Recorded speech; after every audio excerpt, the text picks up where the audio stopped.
buenos días todavía, ¿cierto? A todos, a todas. Quiero pues agradecer y expresar mi alegría por estar en este espacio, por encontrarme con personas que hacía mucho tiempo no veía. Desde esas épocas ante pandemia, muchos no nos veíamos, pero casi a todos los he conocido en algún momento. Y quiero agradecer muy específicamente a la Conferencia Episcopal, a la Comisión y a la Universidad Industrial de Santander por la organización de este evento y por permitirnos estar en este diálogo. Pero también quisiera expresar mis agradecimientos a cada uno y cada una de ustedes que están allí escondidos detrás y garantizando que todo esto sea posible y teniéndonos todas las paciencias que esto requiere. Muchas gracias. Bueno, mi tema va a ser específicamente continuidad de esta conversación sobre desplazamiento. Me pidieron que hablara explícitamente sobre desplazamiento, religión y resiliencia. Ahí hay algunas de las instituciones a las que yo pertenezco, pero yo quiero aclarar que no soy el vocero de ninguna de estas instituciones, soy únicamente miembro de ellas, participo en mi trabajo como tal. Y como todos han estado hablando de todo lo que han hecho y de todo lo que son, lo cual me parece muy bien, pues yo voy a contarles también un poquito, pues, quién soy yo y cómo es que aparezco por aquí. Yo quisiera insistir primero en que soy un colombiano común y corriente. Salvador hablaba de que su papá y su mamá habían sido, ella conservadora y él liberal. Coincidimos. Y coincidimos también porque tal vez la primera experiencia de desplazamiento que yo tuve fue la de conocer la experiencia de mis abuelos, de las familias de mis abuelos. Mi abuelo conservador, asesinado y entonces expulsada a su familia del pueblo donde estaban, y mi abuelo liberal también amenazado y expulsado por los conservadores del pueblo donde él estaba. Y mi papá y mi mamá se conocen en ese proceso de desplazamiento y pues siempre estuvieron ahí en las discusiones de que es que usted tiene sangre azul y que no sé qué, que le han de beber no sé qué de metileno para que usted sea así, tal color. Pero aprendí también entonces a convivir en ese respeto y aceptación de las diferencias. Creo que eso fue fundamental para mí. Y pues de una familia cristiana, como pues la mayor parte de los colombianos, y pues en esos años finales de los 50, pues además católica, ¿sí? Como la mayor parte, muy poca otra presencia teníamos de otras iglesias. Pero bueno, con el paso del tiempo y todo eso, fundamentalmente, pues soy un profe, así es como me dicen mis estudiantes, un profe que hace investigación, que hace una investigación que intenta ser senti-pensa-actuante y no solo una investigación, digamos, ni racionalista ni positivista, sino tratar de estar acompañando, fortaleciendo y descubriendo los saberes de muchos grupos y de muchas culturas. Y dentro de eso se ha estado trabajando explícitamente el tema de imaginarios religiosos y desplazamiento interno forzado, que fueron pues precisamente los temas de mis tesis de maestría y de doctorado hace ya tiempitos. Bueno, quisiera, ustedes especialmente quienes trabajan el cuento de hermenéutica y eso, ¿cierto? Saben lo importante que es mostrar uno cuáles son los pretextos desde los cuales lee, o en otros términos, las gafas conceptuales con las que aborda, digamos, su lectura de la realidad, ¿cierto? Y desde esas gafas conceptuales, entonces quisiera hablar de cinco, perdón, conceptos específicos. Uno es el de desplazamiento de desarraigos, otro el de conflicto armado, el de guerra interna, el de religiones ecuménicas y espiritualidades y el de resiliencias individuales. Con respecto al concepto de desplazamiento, llevo ya una larga discusión sobre eso, porque yo quisiera insistir en que en algo que para todos ustedes es una experiencia muy concreta. El desplazamiento no es simplemente un cambio de lugar, que es lo que dice la palabra, ¿cierto?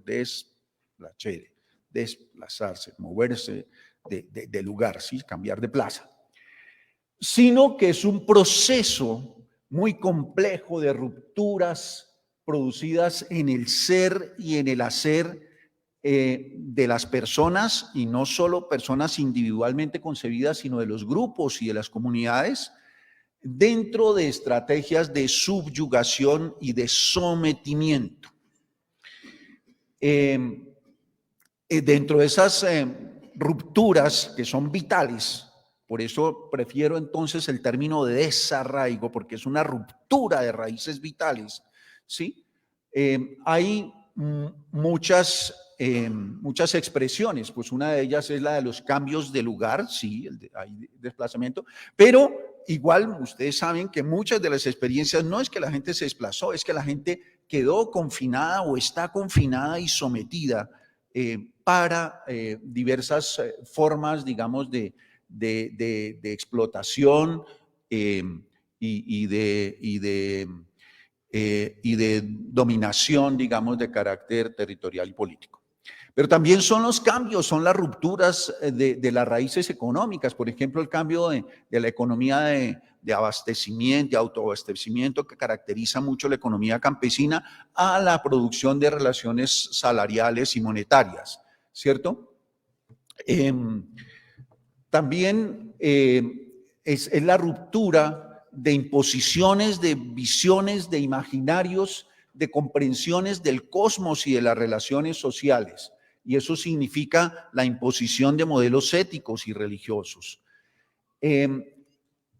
Igualmente, los cambios, las rupturas en las formas de autoridad, en la imposición de instituciones específicas, tanto por parte de actores, digamos, legales como actores ilegales.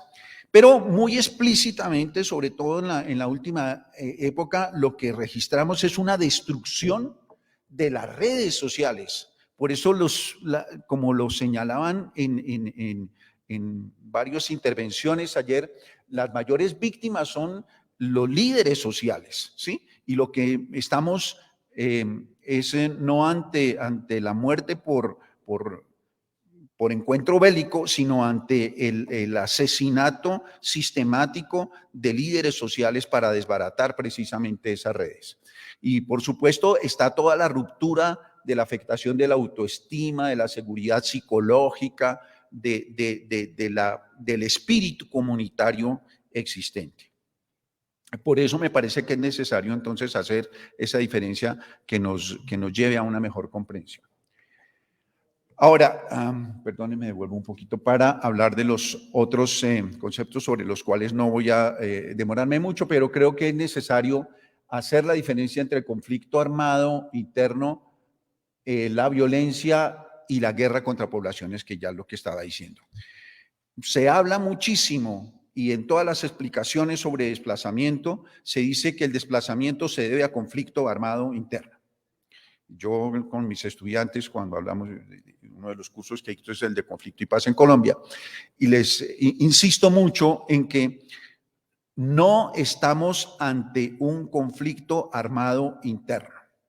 Estamos ante una violencia y una guerra de carácter internacional desarrollada en territorio colombiano, pero que esa misma guerra se está desarrollando globalmente en otros lados. Por eso, por ejemplo, el Centro para el Monitoreo del Desplazamiento Interno Eh, Nos está hablando de 48 millones de desplazados en el mundo. En las últimas décadas se están haciendo registros apenas, digamos, de 2008 hacia acá es cuando han estado haciendo ese registro, ¿sí? Y está pasando en muchos otros países, en Siria, en Irak, en Etiopía, en África, etcétera. Entonces, esto no es una cosa solamente de Colombia, esto obedece a un proceso que es global. Y en Colombia tiene una de esas expresiones globales. Creo que eso es muy importante tenerlo en cuenta, porque es que seguimos pensando que la solución es simplemente una conversación con actores internos. Y eso no es suficiente. Los actores de fondo están digamos, en otros lados. Por eso, más que hablar de una guerra interna de baja intensidad, ¿sí? Que efectivamente también se está dando, ¿sí?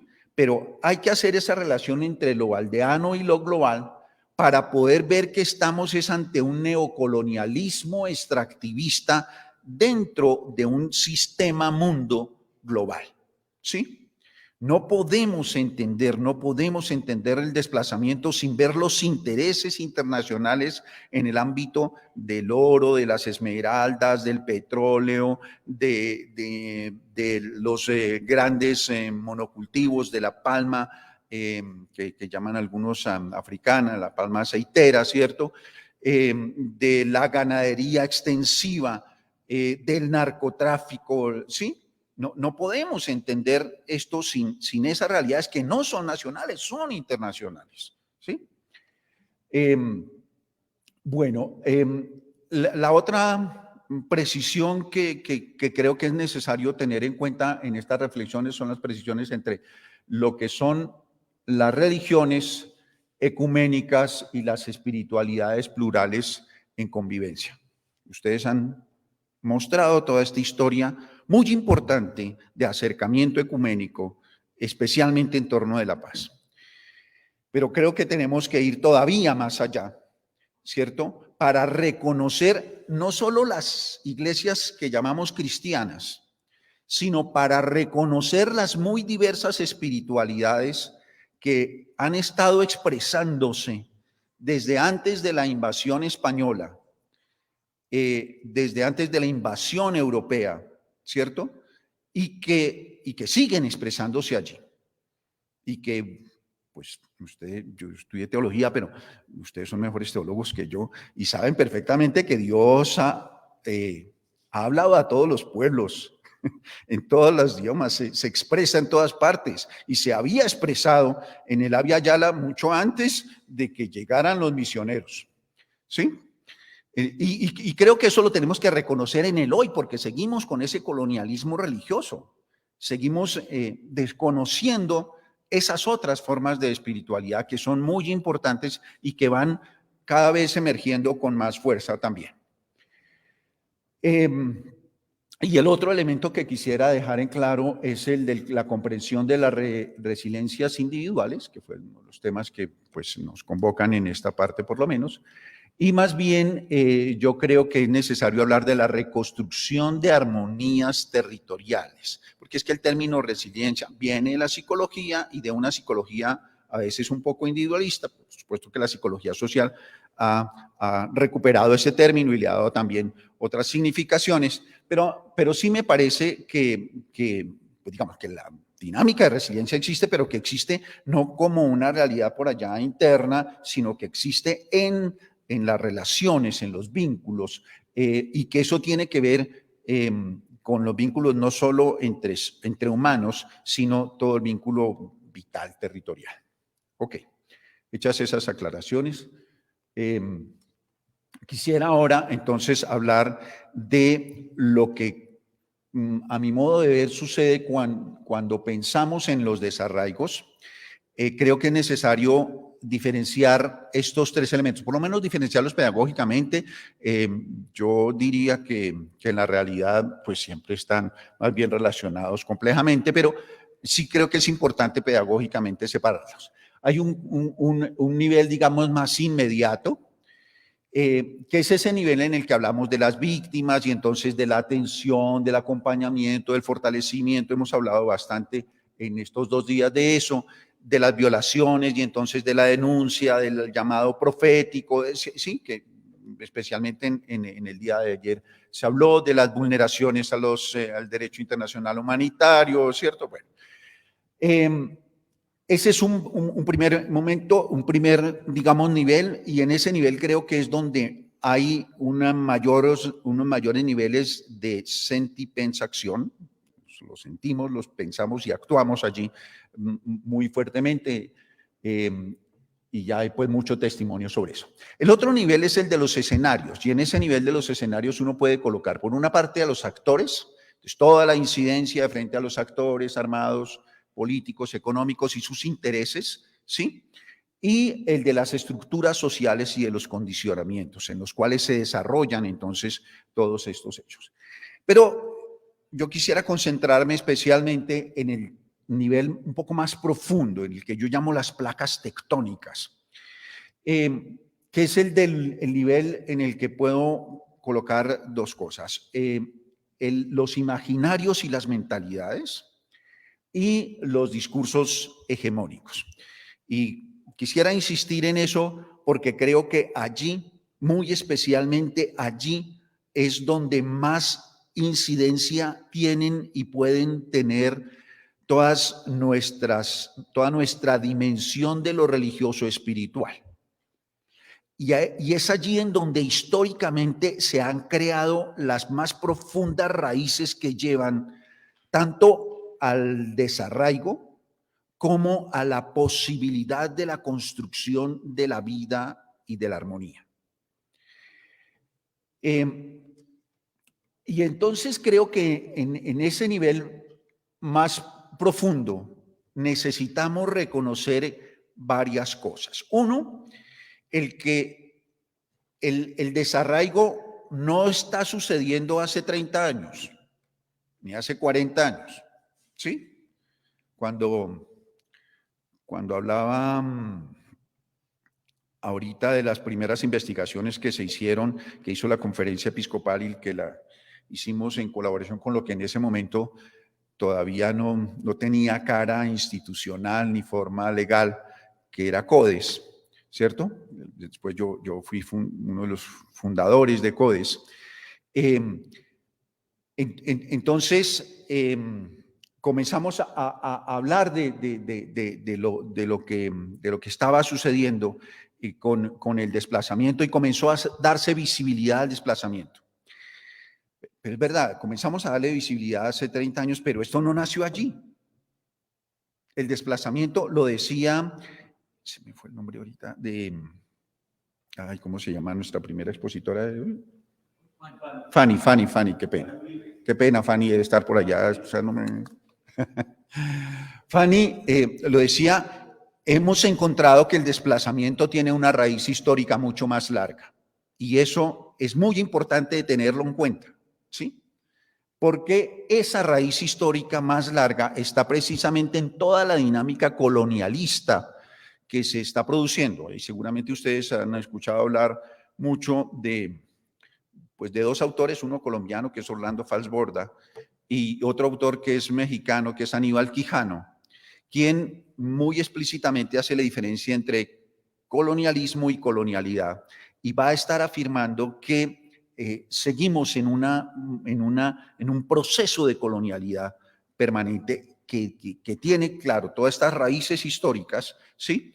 Y dentro de esas raíces históricas ha estado precisamente el papel de nuestras iglesias cristianas, que han sido coloniales, que continúan muchas de ellas siendo coloniales, que nosotros como cristianos seguimos actuando con una perspectiva muy colonial.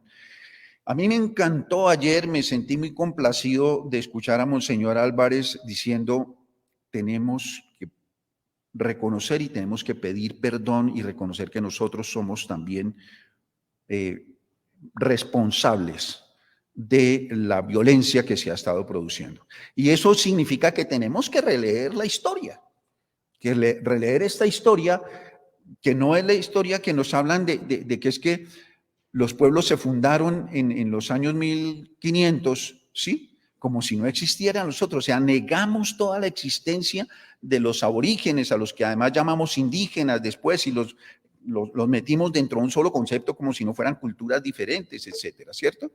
Y a todos los obligamos a que tenían que llamarse cristianos y bautizarse y todo eso, ¿sí? Y ha sido, y lo sabemos, un ejercicio, digamos, de muchas formas violentas.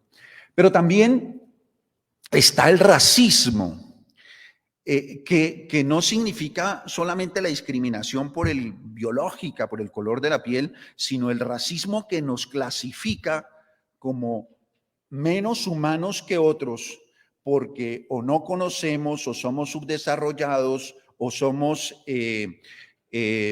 idólatras, o muchas de estas cosas que han estado marcando, digamos, esa clasificación y esa diferencia discriminatoria. Está todo el dualismo inquisidor, el dualismo del diluvio. Yo, en uno de los ejercicios de investigación que hacía acompañamiento a desplazados en Tierra Alta, me encontré con un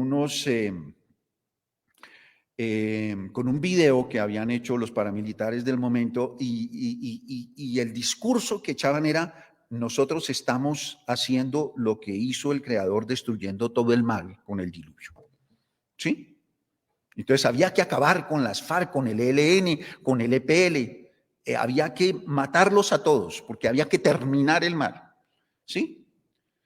Eso está muy metido. Eso hace parte, digamos, de esa herencia de un pensamiento que ni siquiera es propiamente, pues no es de Jesús, ¿cierto? Es de un judaísmo muy antiguo que comprendió mal los procesos de salvación, pero en fin. El otro elemento en el que también tenemos que trabajar mucho desde las iglesias es el del patriarcalismo. Bastaría mirar cuántos hombres estamos aquí, cuántos hombres hemos hablado aquí y cuántas mujeres. ¿Sí? Por dar un solo ejemplo pequeñito que pues tiene mucha significación, pero es una realidad. O sea, si hay quienes somos responsables de la mentalidad patriarcal, somos los cristianos, y tenemos que reconocer esta enorme carga que hemos impuesto a nuestra cultura y que constituye una de las placas tectónicas más fuertes que lleva a la violencia. Igualmente, la mentalidad mesiánica. Y con esto no quiero decir que el Mesías no exista. Lo que quiero decir es que todos nos consideramos el Mesías. Nosotros somos los salvadores. Aquí el único es Salvador Alcántara, que es el que por nombre lleva esto, ¿cierto? Pero muchos nos consideramos los Mesías. Esa mentalidad de considerarnos los Mesías está muy metida, muy difundida, ¿cierto? Otro elemento que puede sonar un poco duro decirlo, es el elemento del antropocentrismo, que está muy marcado en nuestra cultura occidental y muy metido entonces en todos nuestros discursos, desde nuestras universidades, de nuestra filosofía, de nuestra teología, ¿sí? Consideramos al ser humano superior al resto de los vivientes. Yo sí creo que ahí tenemos que seguir mucho a Francisco de Asís y a nuestro Papa Francisco, ¿cierto? Que nos están enseñando, digamos, otras maneras de comprensión, de relación con la obra divina de la que simplemente nosotros hacemos parte. Somos vivientes, ¿sí? Somos agua y somos células y como todos los demás vivientes, en fin. Bueno, digamos, esas visiones que corresponderían más a imaginarios y mentalidades religiosas se refuerzan con unos discursos hegemónicos que también manejamos mucho nosotros y que también, digamos, difundimos o defendemos. Uno de esos discursos es el discurso del desarrollo. Hay un autor colombiano bastante reconocido hoy en día que ha trabajado muchísimo con comunidades afro y comunidades indígenas, que es Arturo Escobar, quien ha explicitado mucho eso de cómo se crea el discurso del desarrollo. Y ese discurso del desarrollo, entonces, es la reproducción de estas visiones coloniales que nos hacen considerarnos inferiores, subdesarrollados, etc. Bueno, y el discurso del capitalismo, entonces todavía seguimos escuchando muchos sacerdotes, pastores, religiosas, religiosos, laicos, ¿sí? Hablando en contra del comunismo, y defendiendo el capitalismo como si el capitalismo no estuviera también cuestionado incluso por la doctrina social de la Iglesia, ¿sí? Bueno, pero digamos, estas son las cosas que tendremos que, sobre las que creo que es necesario trabajar si queremos mover esas placas tectónicas que generan el desarraigo. Pero también tenemos muchos otros elementos valiosos allí en esas placas tectónicas que son los que a mi modo de ver es necesario fortalecer. El elemento de la fraternidad y de la sororidad de la gente. Cada que yo veo un informe de muchas ONGs, de muchas agencias de cooperación, de muchas iglesias, con muchas fotos diciendo, mire todo lo que hemos hecho nosotros para superar el desplazamiento.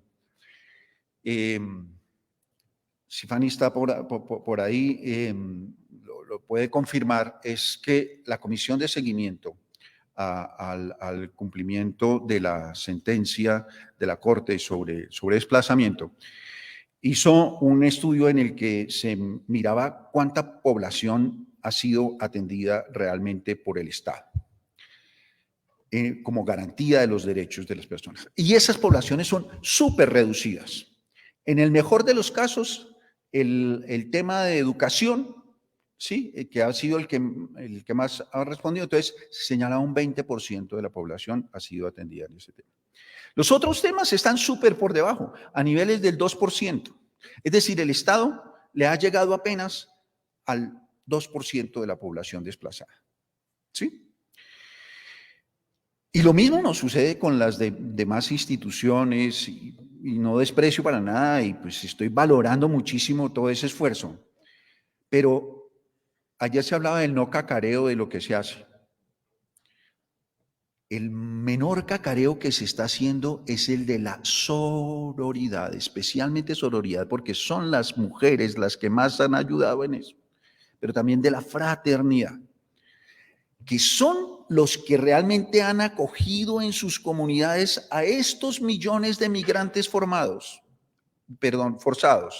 ¿sí? Desplazados o migrantes forzados internacionales, ¿cierto?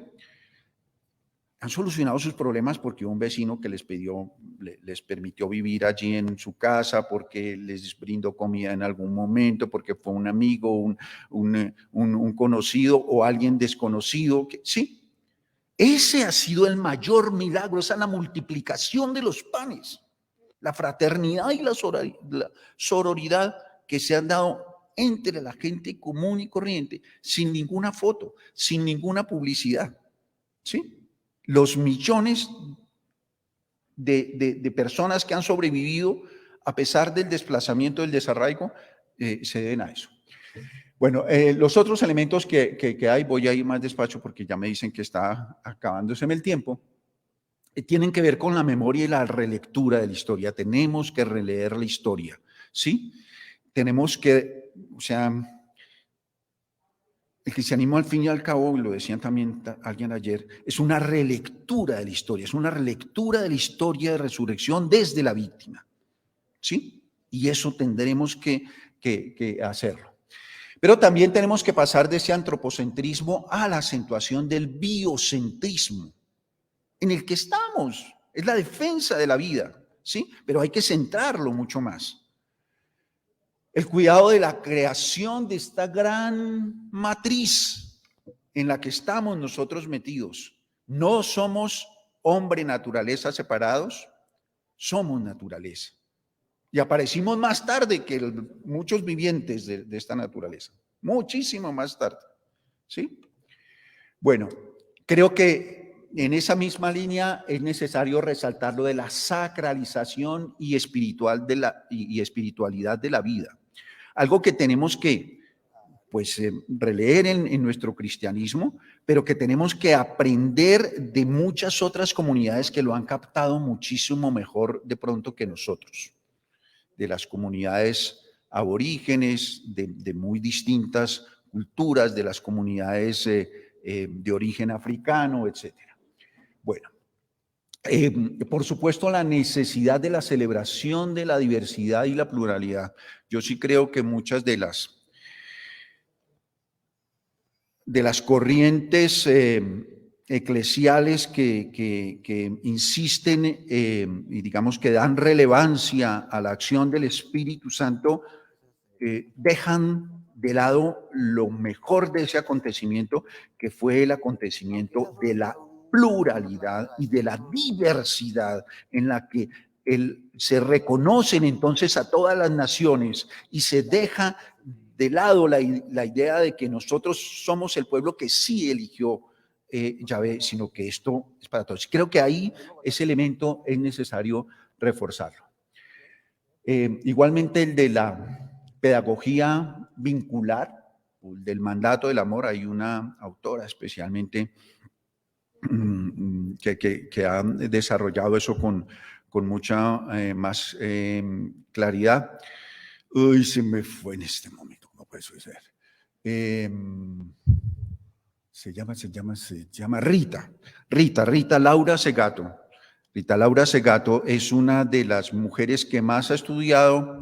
Ella dice que no tanto el feminismo como el mandato de masculinidad en el que estamos muchos metidos. Y entonces reivindica ella la necesidad de una pedagogía vincular, que sería precisamente una pedagogía contraria a la del mandato ese de masculinidad, que es una pedagogía, digamos, de la muerte.